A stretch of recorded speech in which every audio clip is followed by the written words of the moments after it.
In this video, I'm going to show you the overview of Microsoft Word and how to set left, right, top, bottom margins step by step. Hi, I'm Manish from Acme Collins School.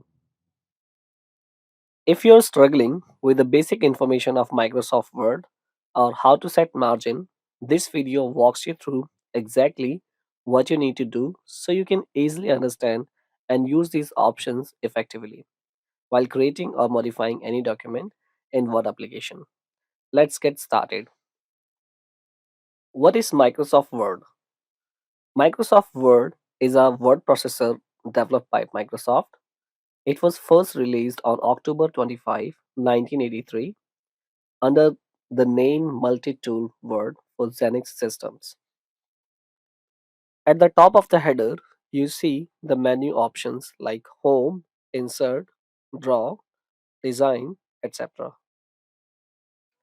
If I hover on the Home button, just below that, I see some more options that are called ribbons. And similarly, there are blocks or groups in which ribbons are categorized. When you click on the arrow, you see the group options. Now talk about margins.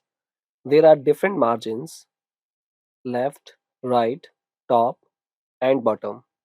If you are printing something, then you must be familiar with these margins options. Let's see left margin. Left margin is basically used to set the margins from the left side of the page. Right margin is used to set the margins from the right side of the page. Similarly, top margin is used to set the margins from the top side of the page. And last, bottom margin, it is used to set the margins from the bottom side of the page. Next, you see the options at the bottom right: number of pages, number of words, and language. Now next to it, you see options like reading mode, print layout, and web layout.